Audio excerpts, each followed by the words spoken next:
And good evening, YouTube. Yes, we are live, Tim. At least I hope so. It doesn't show live on mine yet, but we'll see in a second here. And so we have an action-packed show for you today because Tim and I have foregone sleep for the last few days just so that we could bring you this review today of all of Luke Cage. But don't worry, we're going to give a spoiler-free review before we get into the spoilers. But we actually have a couple things we're going to talk about before that, right, Tim? Sure. Okay. First of all, we are very excited. You can tell we're in a very good mood this week, and that, of course, is because James is not here with us. Jeez. And so that is also why I know that some of our regulars who probably won't be joining the show for another 10 minutes are probably baffled by the fact that we are already broadcasting.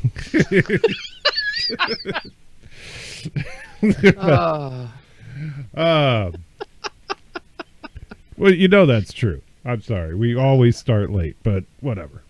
Now, we're going to actually talk about two trailers this week. One actually came out a little while ago, but we didn't have a show last week, and before that, we probably just didn't realize it came out. And that is the final Doctor Strange trailer. Tim? Yes. Would you agree that after the third trailer came out, you would now feel that Doctor Strange is probably going to suck? No. No, I think it looks fantastic. I really am more excited about this than any other Marvel movie at this point until Infinity War, really. Well, I have to say this. For those of you that have not seen the trailer, this trailer was kind of a big sigh of relief for me because while I loved the last two trailers for Doctor Strange, I think overall it looks great. Obviously, Benedict Cumberbatch looks exactly like Doctor Strange, which is cool. I like the visual effects they've kind of shown as far as the magical effects and stuff. But the one thing that was missing from all the prior trailers was the patented Marvel humor. Mm-hmm. You know, there really wasn't much humor in those trailers except for the little snippet about the Wi-Fi password. Right. And even that, while it was cute, it wasn't like, you know, and it wasn't corny like good Marvel humor is. But then they changed that, and I absolutely love where they show the villain. Oh, do you know what the character is that is his name? I always forget his name. The guy from Hannibal. Yeah, it's Mads Mikkelsen. Yeah. What do you know? What the character is he's playing? It's like it's Killicrades or something like that. It's such a tongue twister of a name until they actually have him say it. I don't know if I. So just say Mikkelsen. Mikkelsen. Yeah. Is facing down with Doctor Strange. It looks like they're about to have the big magic duel a la Harry Potter versus Voldemort moment. And as they're staring each other down, he's like, "This is the end of the line for you, mister." And then, Doctor Strange looks at him and goes, "Oh, it's Doctor." And he goes, "Really? Mr. Doctor? No, it's Strange." Well, if you say so. And it's like, I was like, okay, yes, they got the humor in there. So I'm okay with it. I also really liked Wong's line in the new trailer where he compares what they do at the Sanctum Sanctorum. His Sanctum Sanctorum. At the Sanctum Sanctorum. I can't. There's so many tongue twisters in Doctor Strange.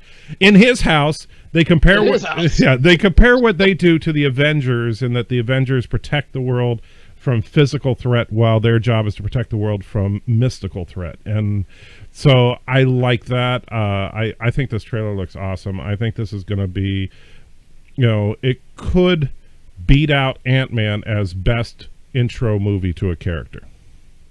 Yeah, my whole thing, I really hope they don't spend the entire film on his origin. My only issue with intro films is that it takes forever to get the character in the costume. Yeah. And I just like, okay, his hands are supposedly permanently damaged in a car accident. He ventures to Tibet. He gets his magical powers and go. You just wanted Dahl to be in the opening credits.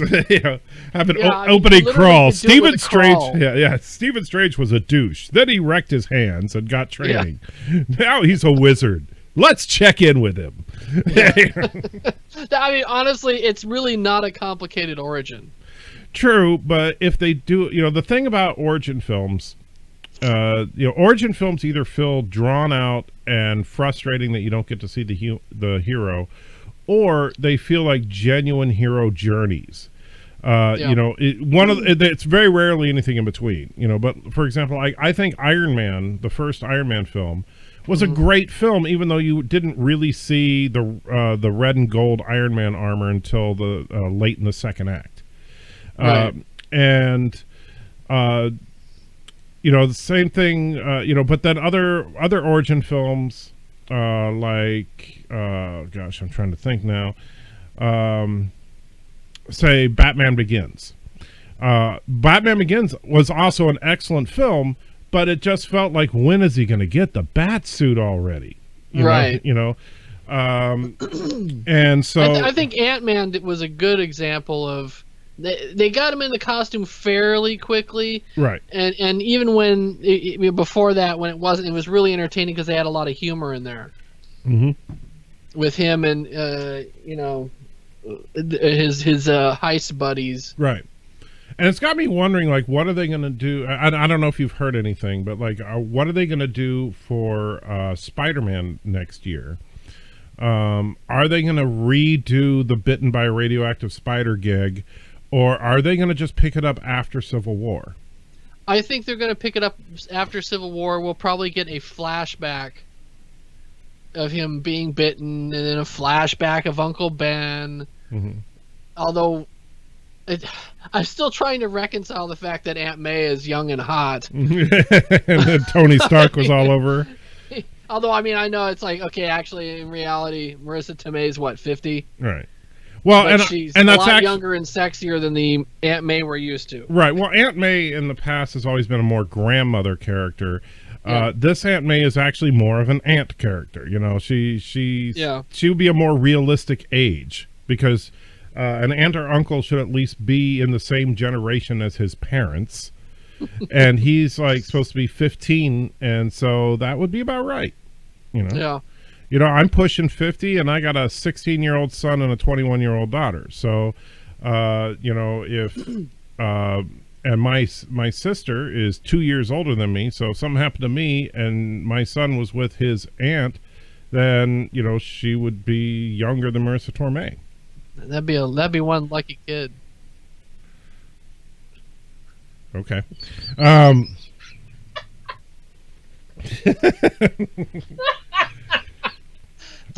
That's right. I baited you. Yeah. Well, I was just thinking, you do know and remember my sister, right? I do.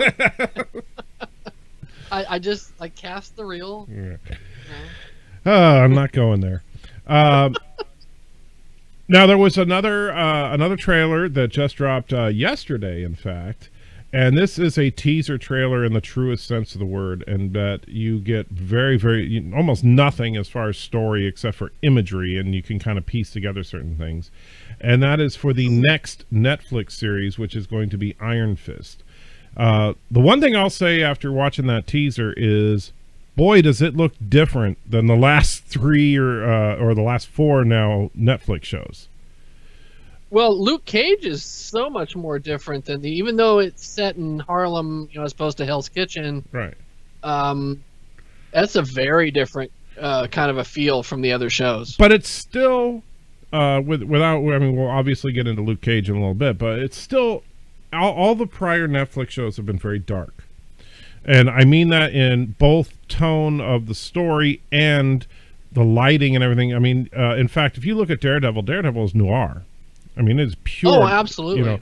And this is the first one that you see, like, everything in the trailer was in broad daylight. Yeah, and there's all, the part in Tibet with all the snow and... Yeah. And so Yeah. just the opposite of what I'm used to seeing from a Marvel Netflix show is that instead of everything being gray and black, everything is white. Now, is that just for when he's in Tibet and stuff, or are they going to go for a very different vibe this time around? What do you think? I don't know. I'm kind of wondering how long it's going to take to get to the Iron Fist costume. And the question is also, which costume? how accurate are they going to go with that costume? Because we know that they actually, if I recall hearing, they've wrapped up filming Iron Fist. Well, they should. It's coming out later this year. Well, or not later. It actually next comes out year. in March. I'm sorry. I was thinking, for some reason, I was thinking it was the beginning of the year. I don't know why. Yeah. Hey! Hey! What? But What do you mean the man without fear? I thought that was Daredevil. because we got looks at Doctor Strange's costume months ago, Yes. and I'm just wondering what it's going to look like, because if you in comic book form it looks cool, I don't know how it's going to look live action, because it's basically tight pants, like Well, they're like kung fu pants, basically. But yeah, I mean, and then and a sash around the waist, and then he's basically bare chested with a huge cobra tattoo on his chest, and then like kind of a barely any, like a little vest kind of thing with long sleeves, and then of course the bandana over the top part of his face with the eye holes that kind of look like Spider-Man's eyes. And of course, with the Cobra thing and everything, I wonder, are they going to include the iconic sequence that everybody always thinks of when he loses his first fight to Daniel-san as a part of the Cobra Kai? Well, the fact that they sweep the leg is just dirty. Yeah. But then he learns, with great kung fu come great responsibility. Yeah. I am interested to see what it looks like, because if you remember in Daredevil season 1, you didn't get the Daredevil costume until like the last episode, and it was like the last half of the last episode. Yeah. And even then they modified it in season 2. Which I know you're still not a big fan of the costume. Well, the costume is fine. It's the headpiece more than anything else. There's something about the cowl on that thing, where the way they have the little horns, something about that, it doesn't look right. It just doesn't. It looks. I don't know how to put it in words, but it does. It makes him look dumb. Even though I love the show. Yeah. And thankfully he's in motion most of the time, so you don't really get a lot of a chance to stare dead on at it. But and the beauty of Daredevil as a show, and it's funny because we rewatched Daredevil season 1 and the first half of Daredevil season 2 while we were anxiously anticipating Luke Cage, and so now we're trying to finish Daredevil season 2 and rewatch Jessica Jones now that we're done with Luke Cage.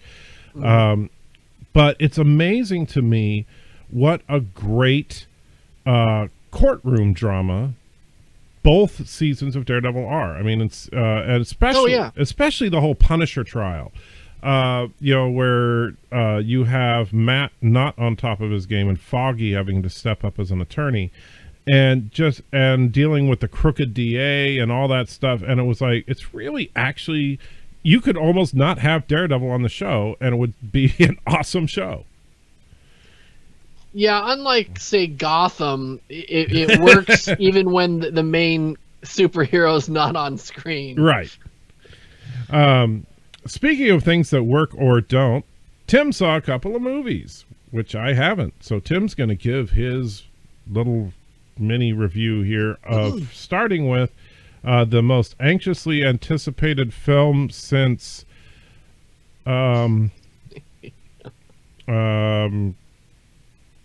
City Slickers 2, I guess, is the Blair Witch, the sequel / reboot that nobody knew was coming or cared. So Yeah. How Well, was Blair Witch? it's funny because they made a big deal out of the fact that they showed it at Comic-Con under a different title. It was kept a total secret from supposedly from the rest of the studio. And when they showed it at Comic-Con in a preview showing, it was called The Woods. And the poster was very similar. It was kind of like the red and black silhouette of trees, and it just said The Woods, And then once it got underway, people realized what it really was. And the truth is pretty much almost a remake of the first film. It is a sequel because it takes the younger brother of the Heather character, and he's obsessed with what happened with his older sister, and she disappeared in the woods outside Burkittsville, and he decides he's going to get some of his friends who are filmmakers to go out with him. And the only real thing that's different this time is that they have things like GPS. Right. But here's my problem. And do they address this at all? Because now the Blair Witch Project was 1999. Right. So are they saying that his sister was like 20 years older than him? Well, okay. It's not set in 2016. If I recall, it's set in 2005 or something. Okay. So it's I think supposedly like 6 years later. But he was, supposedly he was like a toddler when she disappeared. And which, okay. I mean, because in the movie he's like 25 or something. Right. So I guess that would make sense, I guess. I mean, but the problem with this film is the found footage subgenre is it's just played out. Right. It's done. It's annoying. We talked about how Hardcore Henry. I mean, it made me physically sick. Mm-hmm. This movie is this close to the same. It's in the last half hour of this movie. Our friend Firefly mentioned this. The fact that the dialogue of the last half hour of this film is basically everybody shouting each other's names. Yeah. In the dark. Which is what they did in the first one. Right. But it's Bob, Peter, Amy, Peter, Bob. I mean, it's like the whole thing. And with the camera, and the only thing about this movie that's noteworthy at all is when they finally, of course, they inevitably find Rustin Parr's house, the house from the first movie, and they go. That whole sequence is really, really well done. I mean, despite the irritating camera work, it's very creepy, and you get a glimpse, supposedly, of what the Blair Witch looks like, and she pretty much what they did, I thought, was very clever, even though it's almost like a split-second shot. She basically looks like the stick figures that you see in the woods in human form. And it's very disturbing looking. But the girl in the group, she finds an underground, supposedly there's like an underground railroad kind of thing, like tunnels underneath, and she's trying to escape in these tunnels, and the tunnels are collapsing on her. It's very effective. It's very very intense. However, overall, the film it's a retread, and it was totally unnecessary. And I understand why the reviews weren't good and why nobody went. I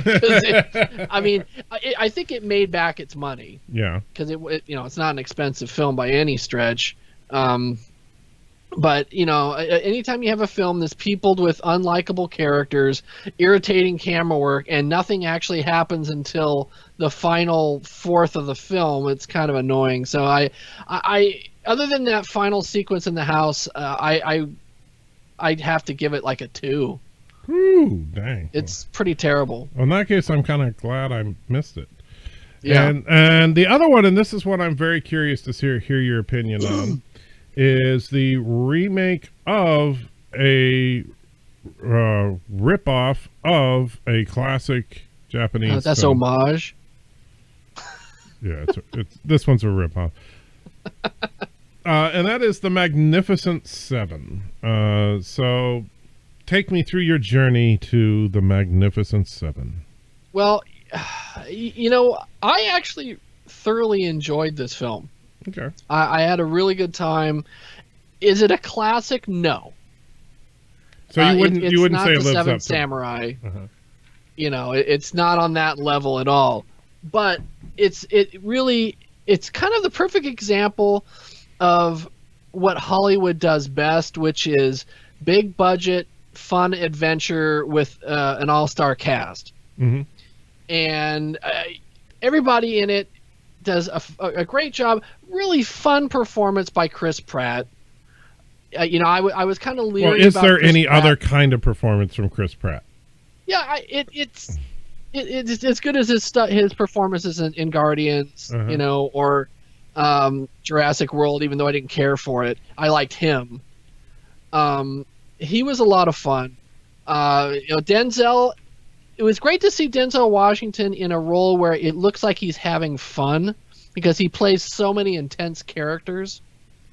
But now, let me ask you this: and this is the elephant in the room kind of question. I know where you're going, but yeah go ahead. Do they address the fact that Denzel Washington is black? No. Well, you just lost me. But go ahead. And when I saw it, I saw it with my friend Joel, and we discussed it, and it was like, I kept saying, it's like, okay, at what point is somebody going to, I don't know, say a racist thing at him, or Right. have a problem with him being around because he's black, or, you know, not listening to him, or something along those lines. But they just leave it. They don't touch it. They never do. He's a bounty hunter. Mm-hmm. And it's just never addressed. And I don't know if that bothers me or not. I mean, it bothers me from a historical standpoint because it's not. You Right. know what I mean? It's like, you know, come This on. is in the there's no 19th way century. You know, let's be real. yeah, there's no way in the Old West a fancy dressed black guy is going to be able to come in and command the situation. Right. Well, and here's the thing: is that in the Seven Samurai. Now, I've never. I know you're going to say this is blasphemous. I've never actually seen the original Magnificent Seven, but in the Seven Samurai, and by the way, also in the other homage to it, Battle Beyond the Stars, which I actually did enjoy. Which, if you haven't seen Battle Beyond the Stars, it is the Seven Samurai in space instead of in the Old West. Yeah. But the one of the major things that a couple of the seven want, you know, because the town that was under siege didn't have much to offer, but they were like, you know, what they were like, well, give me a place where I can be at peace, give me a place where I can rest and have a quiet life, and I will come and help, because these are people that have been in battle their whole lives. And I was like, well, if you're going to throw a black character in there, which I'm okay with, you know, it's not like I was like, oh, Denzel Washington, he's icky. But you could play that in so well, is that if he is a free black man in the Old West, you know, I could just see that, hey, give me a place where people aren't going to treat me like I'm not even human. Give me a place where I can be treated with respect, and I will come help you. You know, and that would make sense to me. That would be a good way to get that, you know, bring that into the story. Yeah. See, you maybe should have written the screenplay then, because that's actually a better idea. But what it is that the townsfolk all get their money together, what they have. So they just straight up pay him. Yeah. And I love Vincent D'Onofrio in this. It's so great. He's this grizzled mountain man. And he looks huge, just enormous. Does he still have the kingpin weight on him? Yeah, he looks like he almost looks bigger. but he's got this big beard and crazy hair and everything, and he basically just lives up in the mountains and wants to be left alone. But they hire him, and he comes in, and he just he kills a lot of people. But the whole time he's doing it, he's like constantly like spouting Bible quotes. Okay. He's supposedly he's a very religious man and everything, and he's really good. people. Everybody's great. Peter Sarsgaard is a good sleazy villain. Sarsgaard. Arr. And it's a fun time at the movies. You don't get a lot of westerns anymore, and I think they do a pretty good job. And I think the only thing that keeps it from being, if you want to say like a classic or something, is it's not as emotionally engaged as, say, Seven Samurai was. Right. Where there's real emotion at that in the end of that film. This one's a lot lighter, which is not to say that characters don't die, because they do. But it's a little more of a mainstream, lighthearted film, and I enjoyed it. I gave it a solid like 7 or 8. Oh, okay. Well, I might have to check that one out then. Yeah, it's worth your time on Blu-ray, whatever. Yeah, me and Blu-rays. Yeah. I don't know why. I just can't stop buying them. I'm like addicted, man. And so, speaking of racism, let's talk about Luke Cage. Luke Cage is, for those of you that are stupid, I guess, is because it's like they're tuning into the show. It's because they see Luke Cage reviews, so I'm sure they know who Luke Cage is. But Luke Cage is a character who was invented by Marvel Comics back in, was it 1972? Yeah, I know it's early 70s, because you've got the Hero for Hire book. I believe it's like a 20-cent cover price. Yeah, it is a 20-cent cover price. In fact, I have it right here in my hands here, so you can see it. Oh, look at that. It's sealed and everything. Yes. This is Hero for Hire #1. And I actually have 2 copies of it, believe it or not. This one's sealed. The other one's actually not sealed. And by the way, I do have to say, I know we're just starting the Luke Cage thing, but exactly as he is dressed on here does appear in the series. Yes, it does. And it looks just as horrible as you would imagine. And thankfully, it's very pretty. Yes. However, notice that even the cover here, the design work on the cover, I'm trying not to get the reflection of us in the... There, that's a little better. But if you look at the design work on the cover, it looks like a blaxploitation film put to comic books. Yeah. And that is... And what this show is blaxploitation done right, ultimately. This has all the elements of classic blaxploitation films, but taken much more seriously. And holy crap, what a story! From beginning to end, this I have to say I'm having a tough time. I mean, okay. Well, first of all, I'm going to give my rating 10 out of 10. This is an incredible show. It does have its minor flaws, which we'll get into, but dang, it is so good. You absolutely have to see it. This is a must-see. It's right up there with Daredevil, with Jessica Jones. I can't believe that Marvel has yet to make anything less than an incredibly awesome Netflix show. That's my brief little snippet of it. It's blaxploitation done perfectly. Luke Cage may well be the most what's the right word? Invulnerable of all the characters we've seen in the MCU, though. Oh yeah, I really would love to see him like getting a tussle with Thor or something, or Cap. Yeah, he's not as strong as hell. Right, and I mean, he could probably take a punch from the Hulk. And I think he could take it. It wouldn't feel good, but I think he could handle it. Yeah. Well, I mean, they did have a building drop on him and it knocked him out for a second. But with the exception of the MacGuffin, nothing can really hurt him. Nothing can really do any damage to him. Now, so what would be your spoiler-free review of Luke Cage? I would say that it's an intriguing look at black culture that we usually don't get to see. Mhm. And I love the fact that along the way you get kind of a history of Harlem and the black culture in Harlem and how it's affected that part of the city, and For the good and the bad, by the way. That's yeah, good and bad. And I love the use of jazz and blues music, and even I don't like rap music, but the use of rap in this is really well done. Yeah, for those of you that don't know, since Tim would be horribly ignorant, the rap. Well, just be real. You are as white bread as they get. I mean, I'm white bread, but you are like the Wonder Bakery there in your apartment. I have to disagree. But the rapper Method Man actually has a brief part in the series, and he has an original rap that he does specifically for the show. And Yeah. and Well, I did recognize Method Man. Yeah. So really. Yeah, I'm sorry. I thought that was Methodist man. Method Gentleman. Yeah.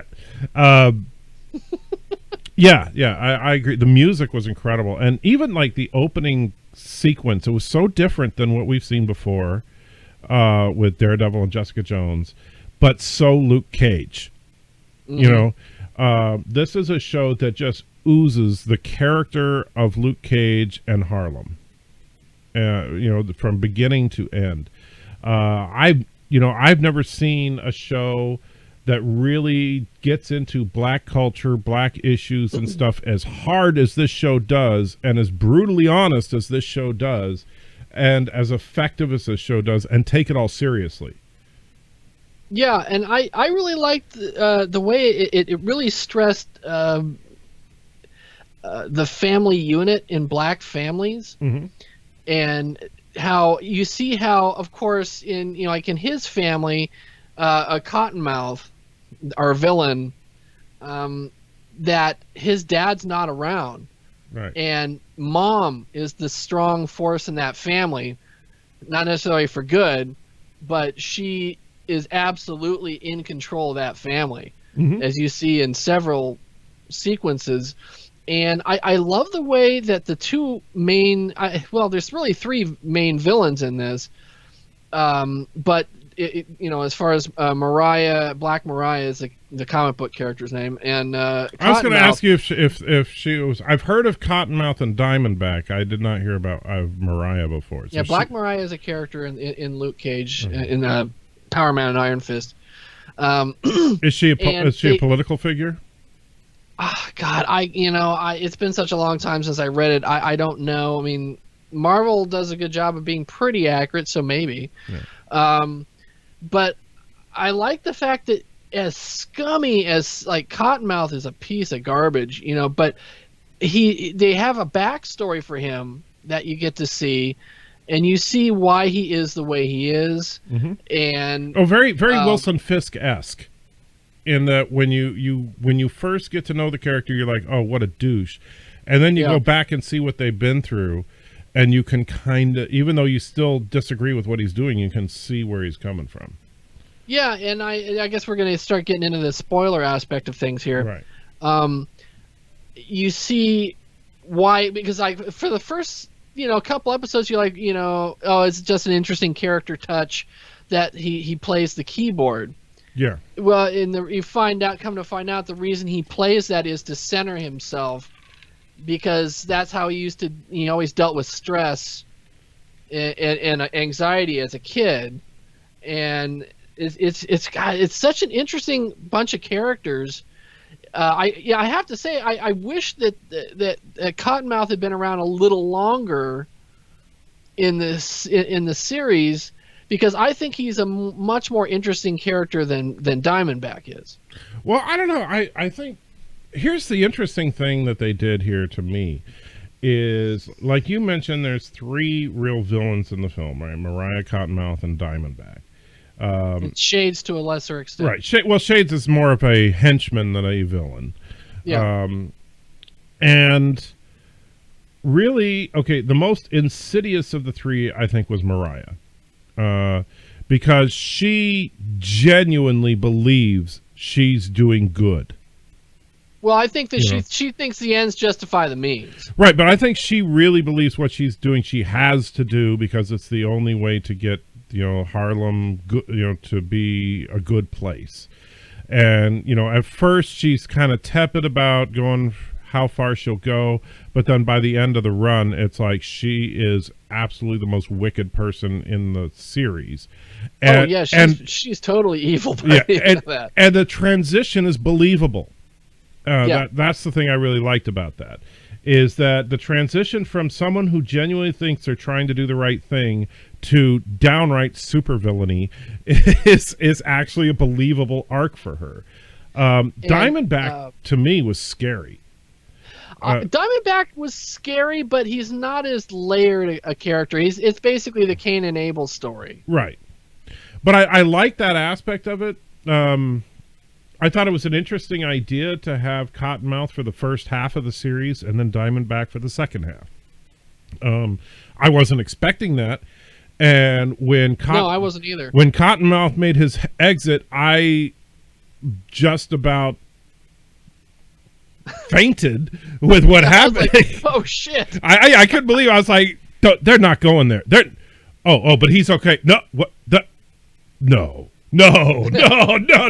Yeah. And yeah, when he left the scene, that genuinely shocked me. That was the series oh shit moment. Yes, and that was, and then the moving forward Diamond. Now, the one thing I didn't like, I'll be honest with you, is Diamondback's suit at the end looks so stupid.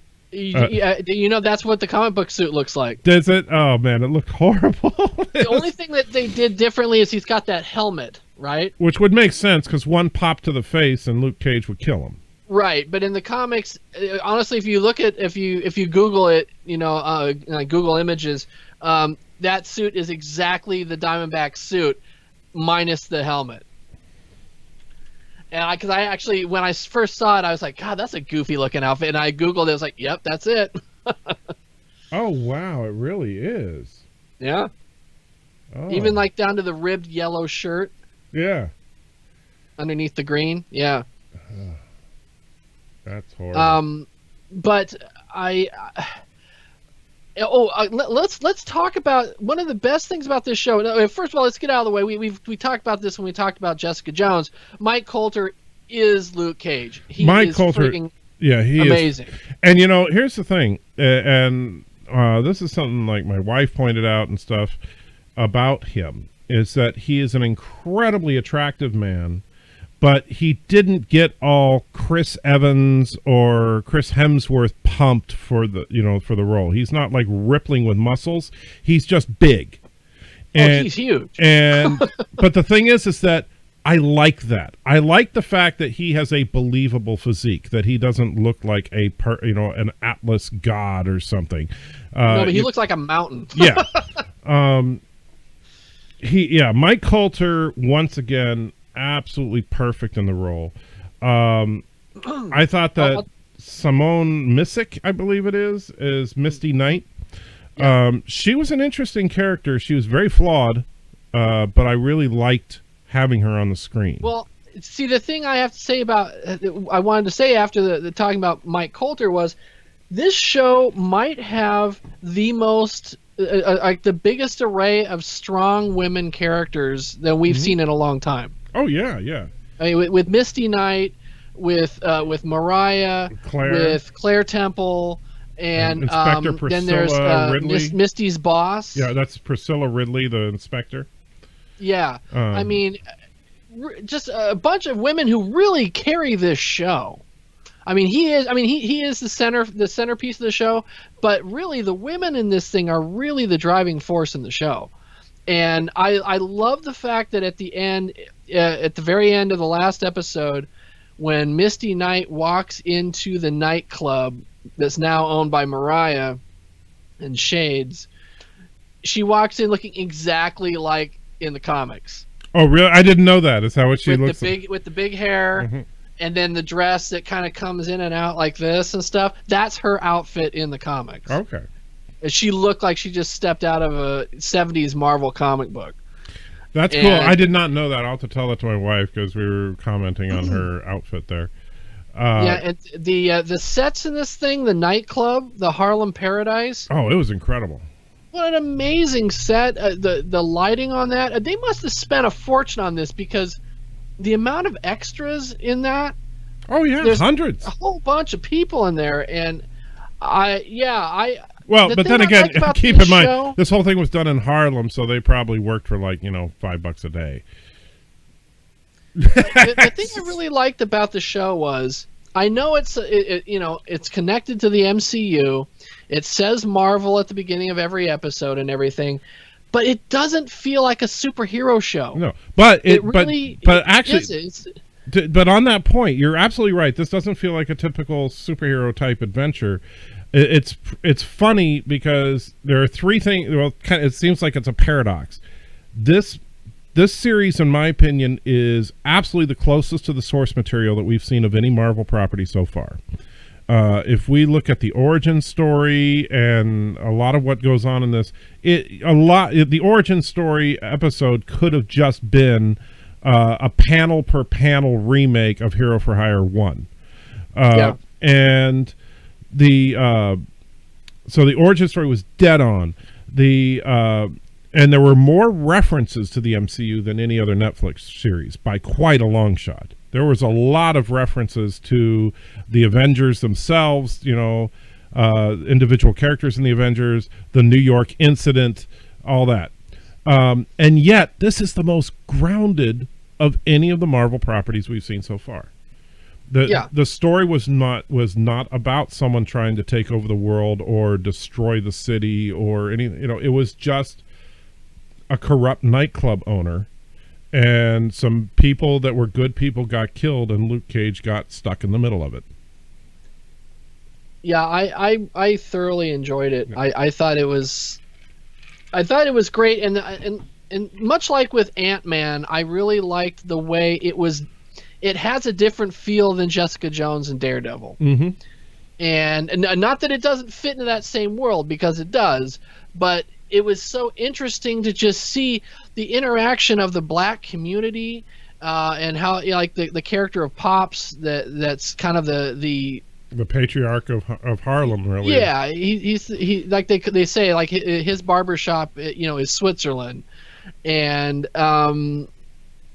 like when they had the funeral for Pops, and everything about the overall, the feel, the design, the writing, the acting of this show, I really enjoyed everything about it. And I know that we discussed before the show that there's this whole idiotic movement now of people saying that Luke Cage, the show Luke Cage, is racist because there's no white characters on it. And it's like, excuse me, when was the last time you've been to Harlem? Yeah, well, exactly. But the thing is, it never bothers anybody if there's the token black on a show, right? That's all white. Right. That's and okay. That's the thing. You have a show with only one white character, and people shit themselves. There were a couple of background white cops. There was a couple of, maybe one or two white people you see on the streets.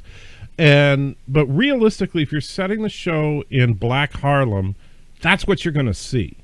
You're not going to see, hey, look, there's Luke's best friend who happens to be a white guy. Now, granted, Iron Fist is coming. So those of you that got all worked up out of this show being blackwashed, I guess, instead of whitewashed, for those of you that are all upset about that, don't worry, Luke's best friend is still going to be Iron Fist, okay? Yeah, and don't worry, there's plenty of time for you to complain that he's white. Yes.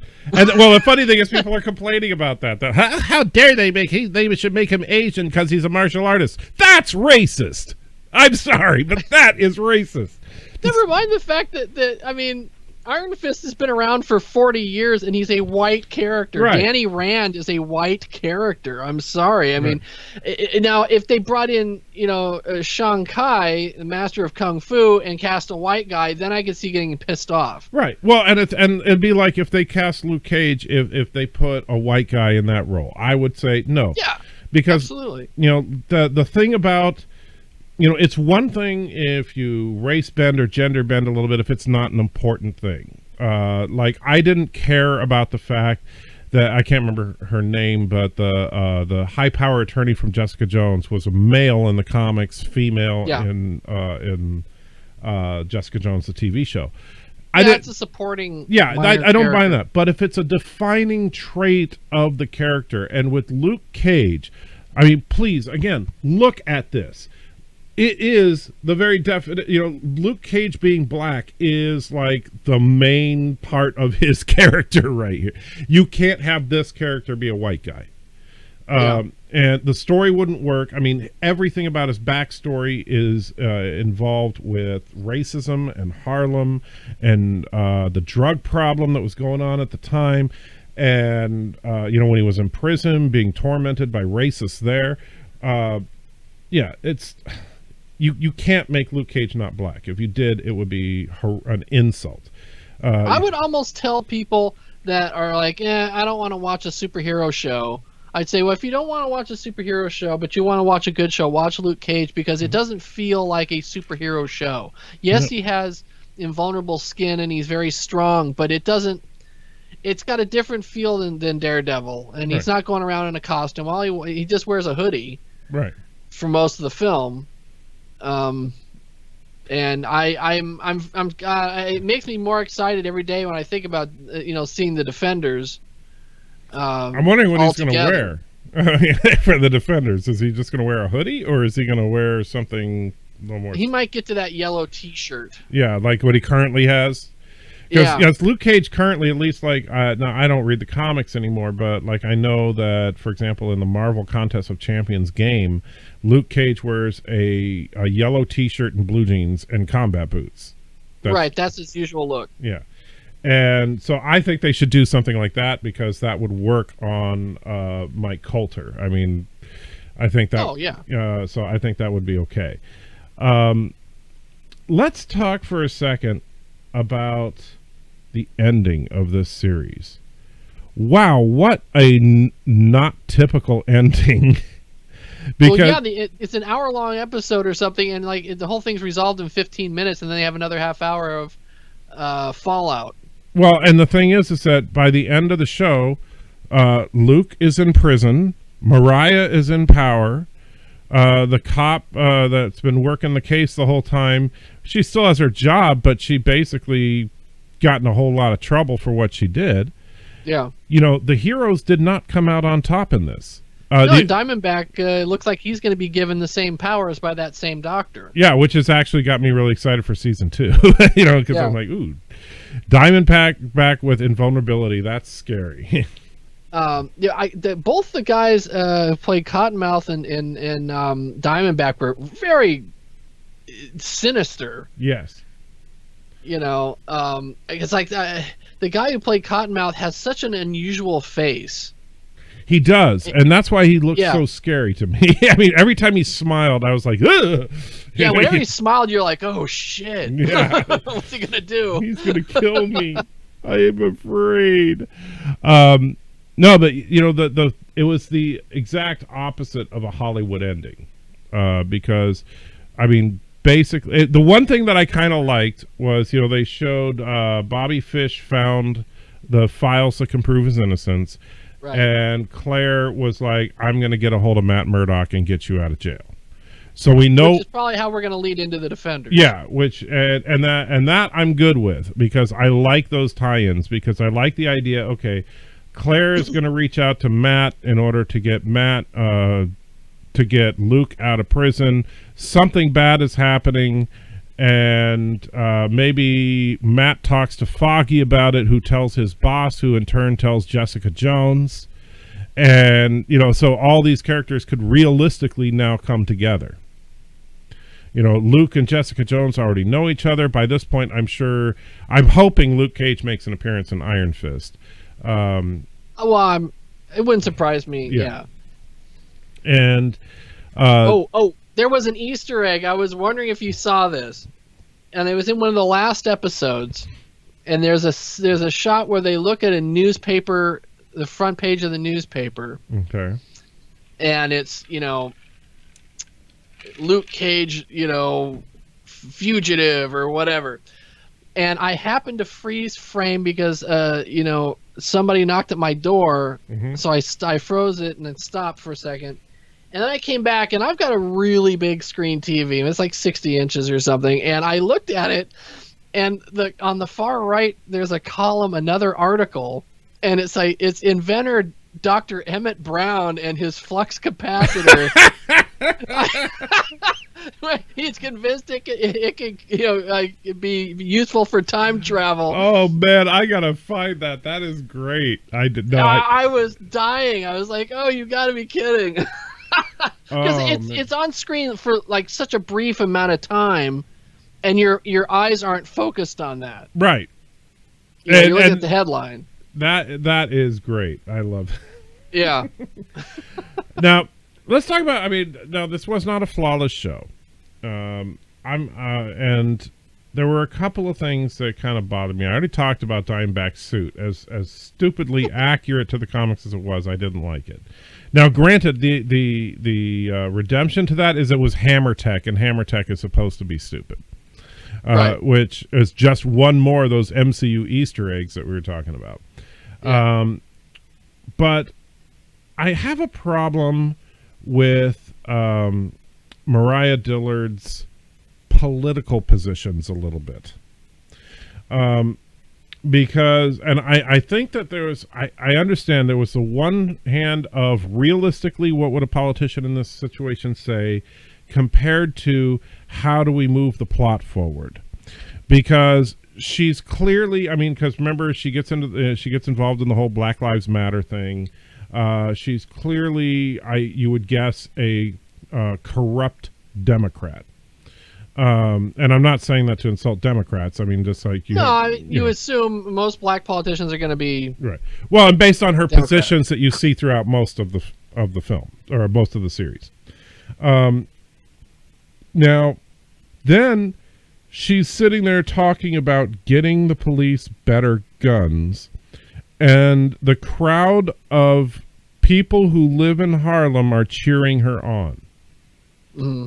I don't buy that for 1 second. I kind of lost my suspension of disbelief during that whole thing, because could you imagine if, say, what was her the name of that one? Was it Gabby Giffords, the one that got shot in the head?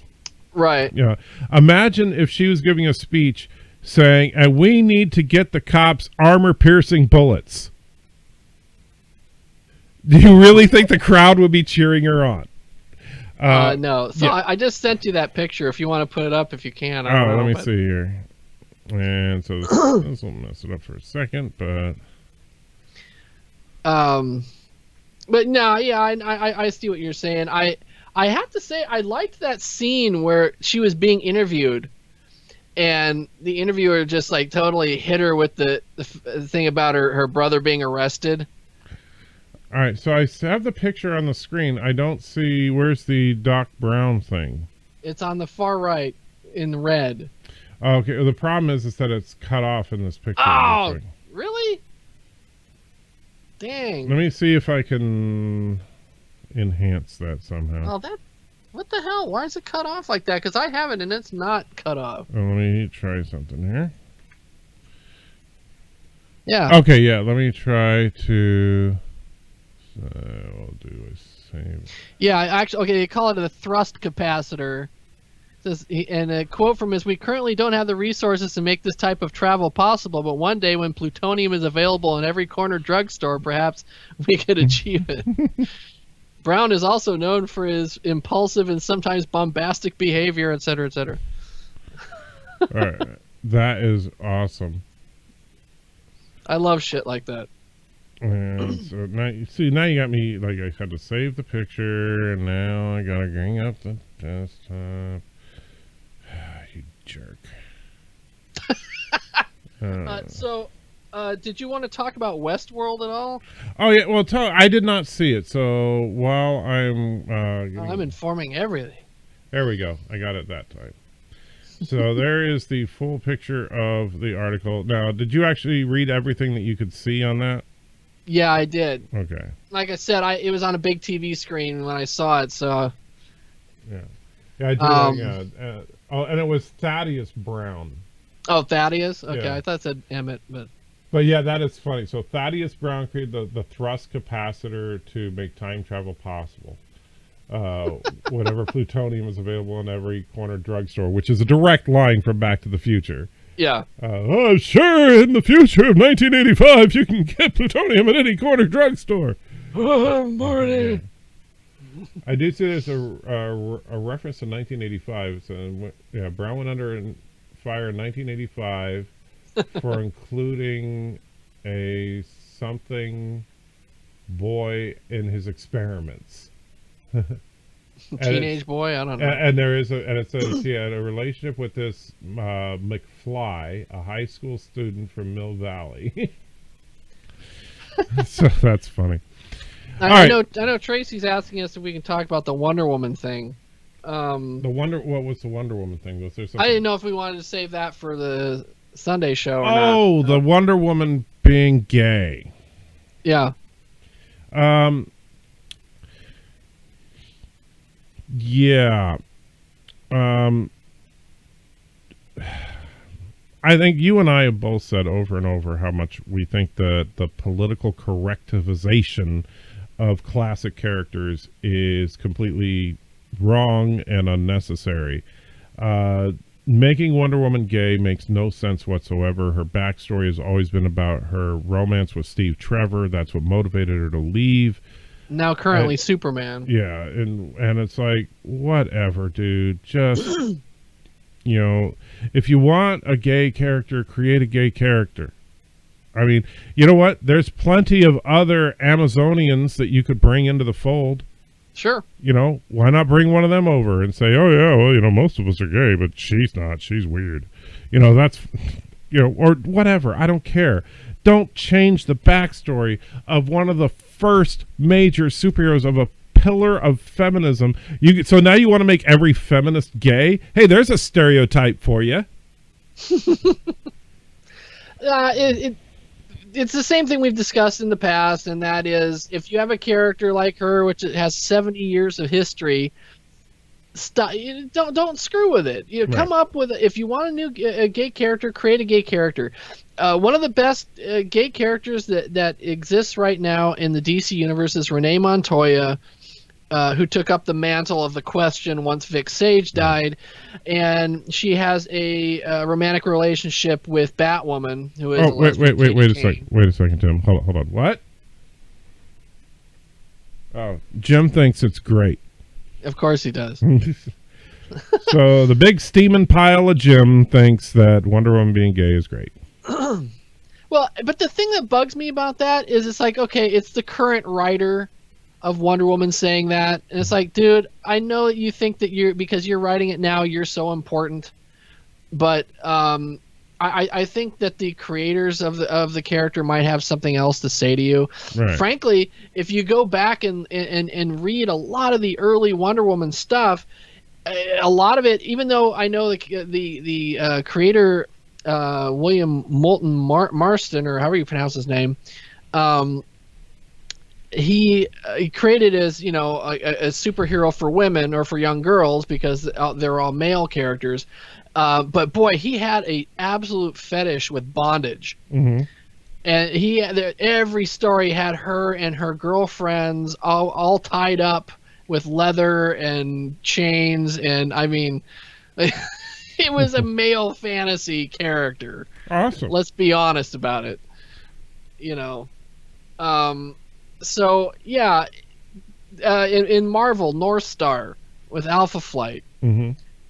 He's gay. There's actually now there's a bunch of gay characters at both Marvel and DC, and there's no need to change an old character just because you want to stay hip and relevant. Yeah. So can we please get past that? Tell me about how awesome Westworld is.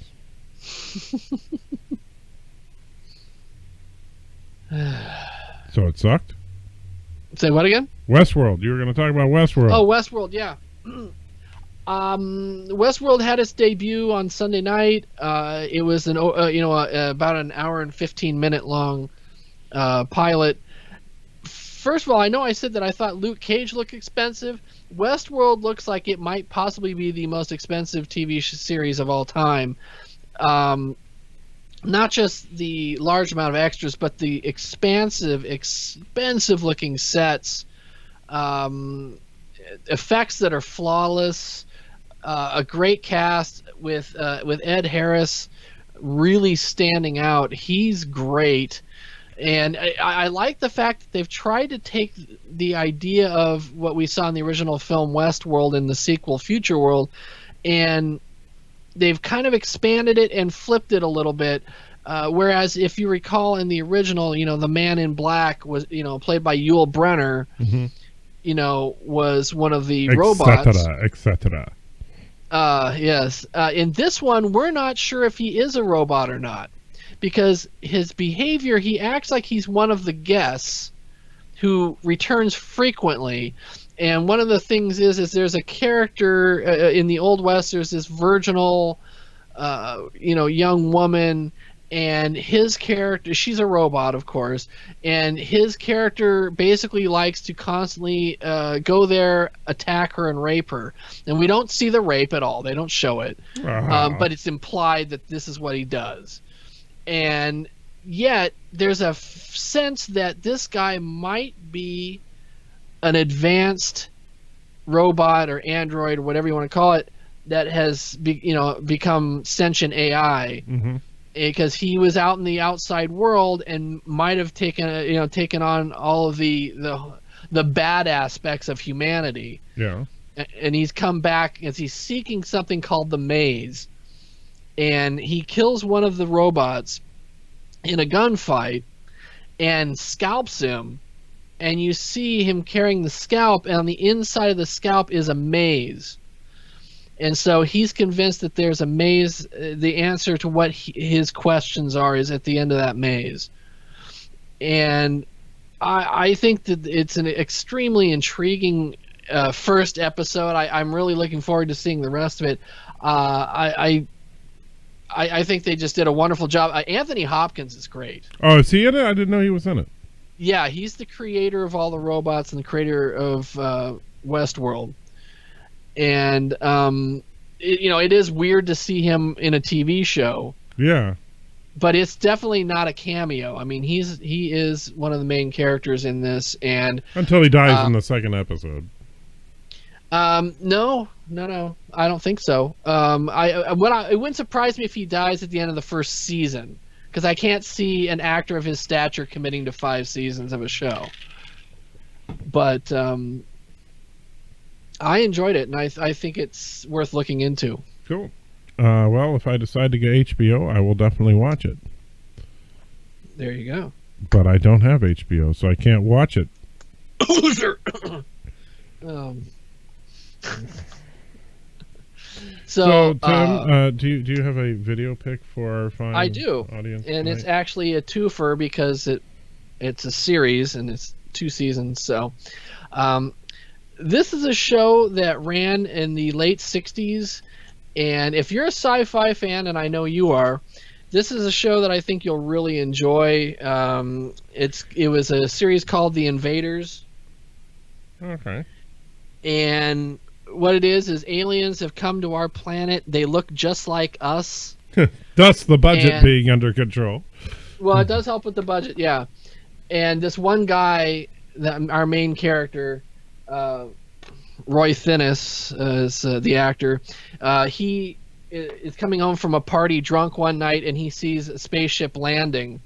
And he doesn't believe his eyes, but then he starts noticing that this small town, there's these aliens, and the thing is, the aliens are emotionless. That's one of the ways you can tell. Why is that who they always are. the way? They also, supposedly, every once in a while, they'll glow because they have to supposedly recharge for some reason in our atmosphere. We are from France. Yeah, we are from France. And it's classic, Red Scare paranoia, like the original Invasion of the Body Snatchers. Mm-hmm. And So every week he's in a different location in the United States, finding that they've infiltrated more and more parts of our society. And he, I mean, you could say, yeah, I guess it's a little repetitive after a while because he basically foils a plot every week. But it's a really great show, and it is a Quinn Martin production, so it's good. Epilogue. Well, mine is one I've actually mentioned before, but I thought was rather apropos considering what we've been talking about as far as Netflix and the mini MCU on Netflix. And that is the classic of Daredevil, starring Ben Affleck as the Daredevil. I like that movie. I know everybody hates it, but yeah, a lot of people hate on this film. Now, first of all, I will say this: the costume is perfect comic book reproduction. They proved that you can actually do it, and it looks pretty good. It just looks like a leather suit, but it works. The story is not bad. And what kind of we were talking about race and gender bending and stuff, Michael Clark Duncan, may he rest in peace, played Kingpin. And up until Vincent D'Onofrio, I thought there would never be a better Kingpin. Even though, yes, they made Kingpin black. But they reshifted the story around to where he was responsible for Matt Murdock's dad's death too. Yes. Which, of course, that's typical Hollywoodization of things. This is, of course, before Marvel started producing the films themselves, so they could control that kind of thing. Right. However, one of the reasons I'm mentioning it, besides the fact that it's a great Daredevil story, and if you've already rewatched Daredevil 1 and 2 like I have on Netflix and you want more Daredevil, there is another Daredevil out there that's actually not half bad. And have you seen the director's cut? No, we had that discussion before. Yeah, I couldn't remember. You really should, Tim. You really should check out the director's cut of this. The story is substantially different. There's much more Kingpin, and there's also much more Ben Urich in the director's cut version. And it actually makes a few things that people complained about with this movie make a lot more sense. So yeah, if you're looking for, and plus there's the added bonus of saying that Ben Affleck has now played a signature Marvel and DC character. Yeah. It's funny. I know it's. I guess it's like the hip thing to do to hate that movie. I enjoyed it. I thought that Colin Farrell as Bullseye was crazy. I loved Colin Farrell in that movie. He was nuts in that movie. What? I never miss. What's going on? And then he had the weird target thing on it, and he would go like, yeah, he was a straight up freak. Yeah, but I liked him. Yeah, but I enjoyed it. But I have to say, the very, very first Riff Tracks show I ever saw was Daredevil. I didn't know they did Daredevil. Yes, and I saw them do it live in San Rafael at the Rafael Theater, and that's when I first met them and got autographs and everything. And it was one of the funniest shows I've ever seen them do. You remember the sequence where they kind of, which I actually thought was kind of interesting, where they show him how he's folding the money a certain way so he knows what each denomination is. Yeah. They really went in. Ben Affleck did a lot of learning about how to live as a blind man to do that. Yeah. Well, in that sequence, he's got a $5 bill, and he goes and he folds it, and I think it was Bill Corbett's like, "Look, Ben folds 5."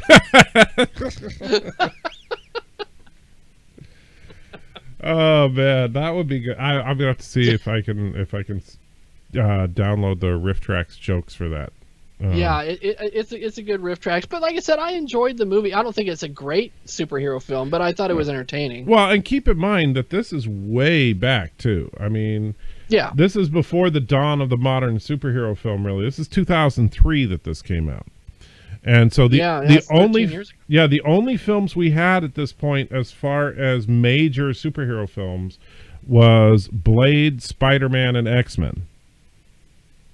And before that, you have to go all the way back to the Tim Burton Batman films. Right. And so there wasn't any Marvel films. All those terrible Punisher films they keep trying. Yeah, well, I'm trying not to count. I have to say though, if you haven't seen Punisher Warzone, at least that's got it's fun because it's so ridiculously over the top. Is that the last one, or is that the? Yeah. Okay, yeah. But yeah, by far the best Punisher we've seen on any kind of screen is Daredevil season 2. Oh yeah, John Barenthal's the definitive Punisher. Yeah. Absolutely. And the thing is, I'm glad that they did it. I mean, because he's not that bright. They didn't try to make, because one thing they do too often is like, oh, everybody is a genius, everybody is perfect, everybody, but no, the guy is not that bright, and he's very traumatized. He's just very skilled with weapons. Yeah. And I thought that was awesome to see a character like that, a realistic grunt that had been traumatized and was, doing what he thought was the right thing. And I like the morality play that takes place during Daredevil season 2 about, why is it okay for Daredevil to run around and assault people if it's not okay for Punisher to run around and murder people? Which I think is a fair question. Yeah. And hopefully, I know that my understanding is that Netflix has greenlit a Punisher show. They're shooting it right now, yeah. So I think it'll be interesting to see where that goes, and if Punisher shows up in the Defenders, that could be interesting as well, because how's everybody else going to play with him? The thing that's funny with the Defenders is it's really not the Defenders, it's more the Heroes for Hire comic book. Right. But think about it. But can't you just see, like, they're sitting in a room and they're like, okay, the Hand is trying to destroy the city and Wilson Fisk is backing them up. What do we do? And Jessica Jones would be like, well, you know what? I can try to scope out and see what Fisk is up to and use my detective skills to do that. Good move. Me and Foggy are going to work on the legal end and see what we can dig up. Luke? Well, I'll just keep a good tail on him. He can't really hurt me, so I'll just keep an eye on what he's doing and what his men are doing. Great. And what about you, Frank? I'm going to kill him! I'm going to kill them all! They're all going to pay! Yeah. It's like, how does he fit in with that group, You know what I would really like to see? I would like to see a fight between Luke Cage and Wilson Fisk. Yeah, I was actually thinking about that too, because Wilson Fisk, because he's not, even though he's fat, he's powerful. Right, and we've seen in first of all, we've seen Wilson Fisk absolutely trash both Punisher and Daredevil in season 2. Punisher in a fair fight, and so Wilson Fisk, this Wilson Fisk looks vicious. And and this Wilson Fisk would also be smart enough to compensate for his invulnerabilities. Mm-hmm. And so, I would be I would like to see in the first season of Defenders to have Wilson Fisk getting out of prison and trying to make good on his threats to Matt Murdock. I'm sure that's coming. Yeah. If they may want to save that for Daredevil season 3, but I would rather see the Defenders with that, because I would be really interested to see Wilson Fisk with all of his incredible brains working against the combined forces of Jessica Jones, Luke Cage, Iron Fist, and Daredevil. Yeah, I'm interested to see what they're going to do with the Defenders, if it's going to be super-powered villains or like maybe something like along the lines of like the Sinister Six or something, but, being financed by Wilson Fisk or something. Right, and that's what I'm thinking is like with Wilson Fisk, he could easily orchestrate something. He could recruit the talent he needs, and especially since we know there's going to be an anti-Luke Cage with Willis now. So we know he's right. He's obviously going to get some kind of powers, and I think it would make sense if he gets the same invulnerability and super strength that Luke has. And so Wilson could recruit a team of people designed specifically to take out, the Daredevil and his friends. And Wilson obviously knows about Punisher and wants Punisher dead after Punisher softens up his enemies for him. Wilson may not know about Luke Cage yet, but I think he'll adapt quickly to that. And Jessica Jones is not, it's interesting because Luke Cage is really the first character in Marvel that is truly bulletproof. Yeah. Because, well, for the most part. Well, what I'm saying, like, even in the movies, Hulk is, while it doesn't knock him down or anything, bullets annoy him. Right. Hulk has to hold up his hands and stuff when he's being shot at to protect his face. Thor, when they started shooting machine guns at Thor, he ran for cover. So apparently Luke is the only person who can literally just stand there and not flinch from a bullet. Which makes him officially the most invulnerable character in the MCU. Well, except for maybe Thanos. Yeah. Yeah, I think Thanos might have something to say. Yeah. But I would like to see Luke show up in Infinity War. He would actually be an asset to the Avengers. I think even if they didn't play a prominent role, I'd really like to see the Defenders, like, maybe they're doing what they can to, help, on the Earthbound side. Yeah. But I could still see, I mean, granted, Daredevil is not going to be a huge asset. But Iron Fist, Luke Cage, and Jessica Jones could definitely help the Avengers. If you look at their power sets from the comics, and if they beefed up Daredevil a little bit, he might help. I mean, heck, if Black Widow and Hawkeye can be there, Daredevil can be there. Sure, absolutely. Because I'm sorry, but Daredevil should, in a straight up fight, beat Black Widow.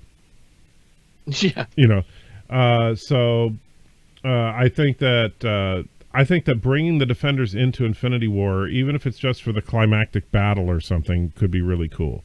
Because I want to see all of the Avengers characters, including Doctor Strange, obviously Spider-Man and all that, plus all the Defenders characters, plus the Guardians of the Galaxy, plus Captain Marvel, plus the forces of the Kree. What about the Agents of S.H.I.E.L.D.? Yeah, you could. Well, they'll be the ones that'll like, okay, guys, we'll guard Earth for you. Yeah, they'll be in the big helicarrier. Yeah, I think that would be freaking awesome. So Marvel actually has enough characters now to make a pretty epic battle there. And we shall see. It's amazing to me, but gosh, where would you rank? Now, how would you rank the now 4 Netflix shows? 4? Daredevil, Jessica Jones, Luke Cage. Yes, 4. You're considering a second season. Yeah. Daredevil separate show. Yeah.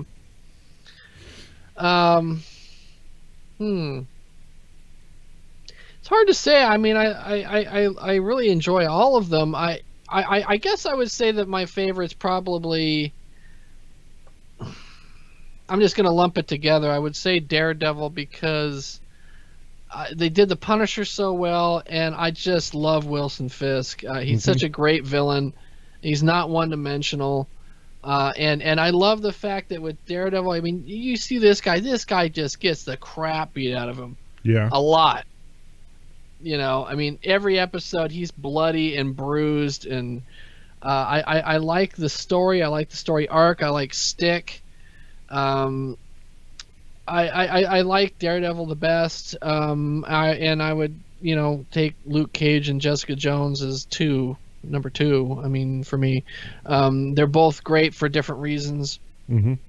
Yeah, that's the problem. I haven't been disappointed by anything yet, so. That's the thing, is that, I mean, because the reason I was asking you is because I don't know. I couldn't rank them in a reasonable order because they are all 10 out of 10 to me. And that's I don't know how Marvel I think, Tim, I know you're an atheist, but you should renounce that right now and accept that there must be a God, because there clearly must be a devil, because someone at Marvel sold their soul to the devil to be this good at making stuff. That's the only explanation. I think it's so telling the formula that Marvel has used with both the MCU and I guess what would you call it, the MTCU or MTU or they knew to build it slowly, a little bit at a time, Right. and now it's so they have such a deep bench now. Well, and the thing is that, like you were just saying about them taking their time and doing it slowly. People would, like right now, Marvel could release the Defenders and everybody would chew it up, but they're still going to do Luke Cage first. They're still being methodical about it. They're not DC. They're not going to say, hey, you know what, Daredevil season 1 looked good, let's throw in the Defenders. Yeah. Instead, it's been 2 years now since that we've been waiting, and we are anxiously anticipating the Defenders, and it's going to be another year before we see it. But it's going to be good. I think it's going to be great. And the fact, knowing that we've got Iron Fist coming, and also supposedly the Punisher, and they're working on Moon Knight, which is one of my personal favorite Marvel characters. So I'm excited, and it's just a shame that the DC stuff. I mean, I enjoy the Flash, and Arrow's okay, and everything, but they're CW shows first. Right. They have that CW feel to them. Oh, absolutely. And that's, I see DC is playing it safe. I'd say so. Yeah. Marvel is taking serious, I mean, and I know people have said this every time something different came out. When Guardians of the Galaxy was hit, people were like, oh, this is going to be Marvel's first flop. When Ant-Man came out, oh, this is going to be horrible. When Daredevil came out, it's like, oh, come on, you can't do a superhero on Netflix. Yeah. And then Jessica Jones, nobody's ever heard of her, nobody cares. And then you look at Luke Cage, it's an all-black cast for the most part. Mm-hmm. Which is very rarely done at all these days, unless it's frickin' Medea. And so, Marvel has taken serious risks and serious chances, and every single time they nail it. And DC is just kind of like, oh, well, we'll do something that the focus groups like. And, that's why, as much as I know I liked it more than you and Andrew, but Batman v Superman was a big disappointment. Suicide Squad was a big disappointment. Even Man of Steel for most people was a big disappointment.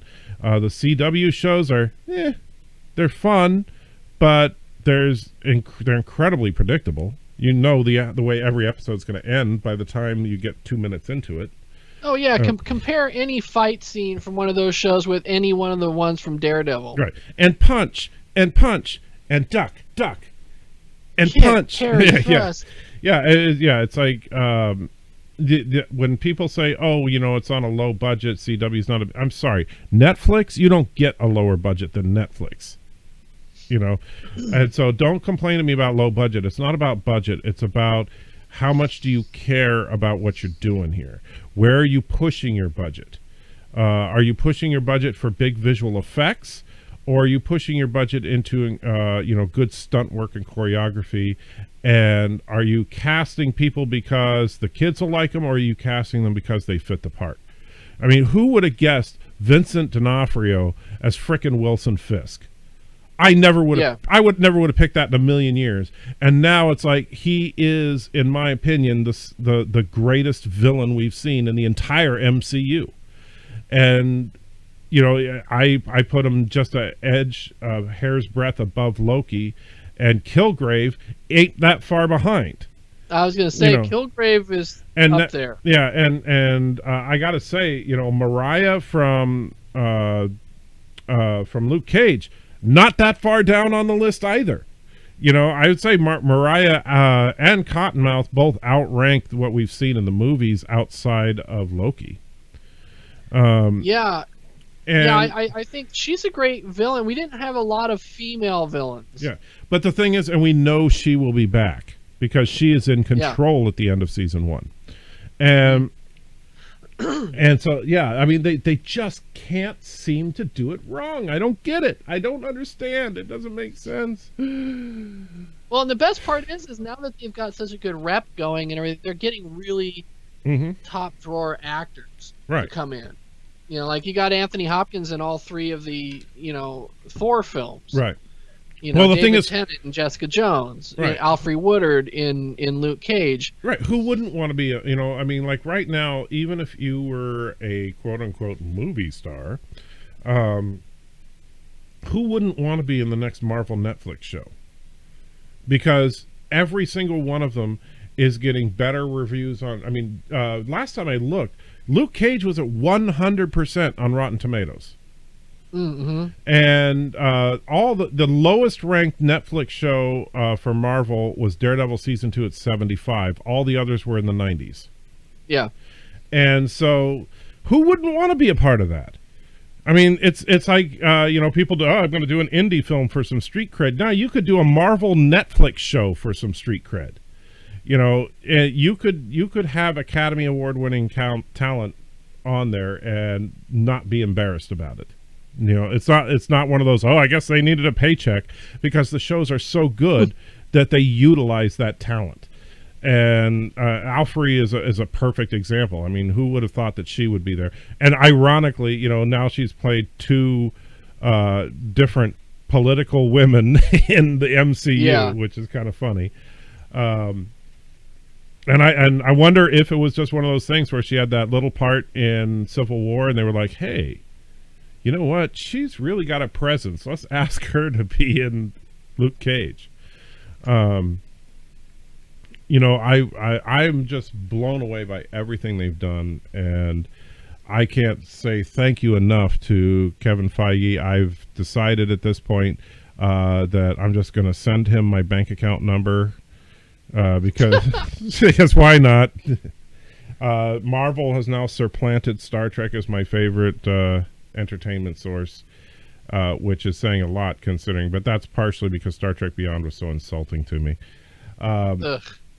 But let's not get into that. I don't want to end the note on that note. We'll end the note on that note, end the show on that note. And so we're going to South Park tonight. Yes, South Park is going to be tonight. Next week we'll talk about the first third of South Park season 20, or quarter, or whatever it is. I don't know. How many episodes are in a South Park season? 10 or I think 10. So it would be almost first third. So we'll talk about that next week, as well as how the new seasons of other shows that have come out, like Gotham and stuff, if they're looking good, or are they looking like more of the same, which you probably can already guess where we're going to go with some of that. But this has been the Untitled Show about nerdy stuff. Thank you all for joining us. We do appreciate it. Don't forget to like, subscribe, and tell your friends about our awesomeness so that we can bring our nerdiness to every home in the world. Over the world. It was